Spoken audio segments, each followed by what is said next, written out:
Hello and welcome to a new episode of the CTO Show with Mehmet. Today we'll be talking cybersecurity, ransomware, and artificial intelligence. Welcome to this new episode. Let's get started. The first article by the Register was about the ransomware payments going down last year. The article discussed how these payments have decreased in the last several months, and the reason is organizations are not willing to pay the ransom like before. However, the article also notes that this decrease doesn't mean necessarily that people are able to recover their data, but they are under huge pressure because all the economical situation we have. The article suggests also that this is due to decreasing number of ransomware attacks.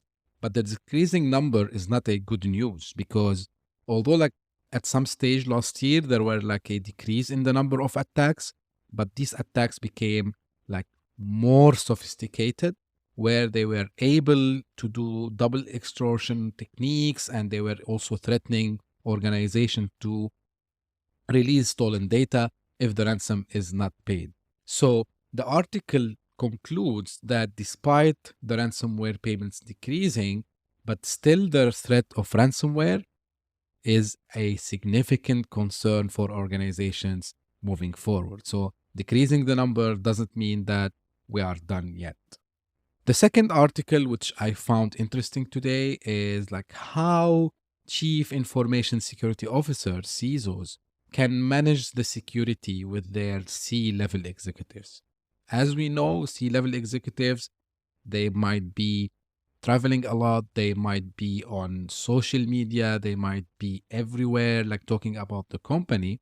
And the article suggests few best practices for CISOs to implement so they can avoid having these risks related to C-level. So first of all, of course, conducting regular security awareness, providing better communication tools for these high-level executive, implementing multi-factor authentication, conducting security assessments, and maintaining a security response team. It's very interesting article, and I would say also useful article that might give you some ideas how, from chief information security perspective, you can communicate these risks with your C-level.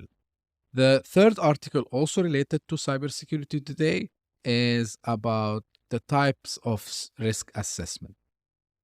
Pretty much interesting to talk about risk assessments because to understand the risks, we need to know what are these risks. The article gives like 6 frameworks to conduct these assessments. And again, the author mentioned that you can use one of them, you can mix them, and there's no one framework that is better than the other. So here are the 6 assessments methodologies. So the first one is qualitative. So basically here it's based on potential risk, based on expert opinion or subjective judgment. The second one is quantitative risk assessment. So this is use some mathematical models to evaluate the potential risk. Vulnerability assessment. So you need to identify the vulnerabilities in your organization system, software, and infrastructure. Penetration testing. And this is, I think, the most familiar one. So this is where you bring some professional help from some organizations to help you in detecting and responding to a real attack. Business impact analysis. So this one is very interesting and I don't see it a lot. So this is where you can simulate what would happen if you have an attack from business perspective, like revenue loss, reputation loss. So very interesting also and very important to do business impact analysis. And the last one is compliance and assessment. Again, the data is everywhere and sometimes there are some critical and very sensitive data that might be sitting in the wrong locations over the network. So this is where you need to provide also a compliance assessment to see if you are in good shape with the relevant laws, regulations, and standards. The last article today is more related to AI, and I like the title, Who Owns the Generative AI Platform? So we've been seeing platforms like OpenAI, like Stable Diffusion and others, but actually we are seeing just one part of the full story. because if you read the article, you would, and the authors, they have done excellent job in just showing us the layers that we have there. So you have the closed source foundation models. So this is where the data lives, and this is the data which is trained, of course, like example GPT-3 by OpenAI, for example. But you have a full ecosystem around these models. So that includes also some model hubs. There are some open source foundation models like Stable Diffusion. You have the applications that leverage these models. So something like GitHub Copilot, and you have the end to end applications.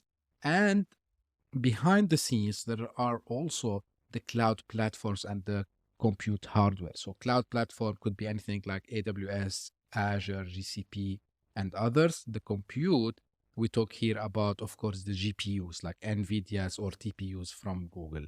Very informative.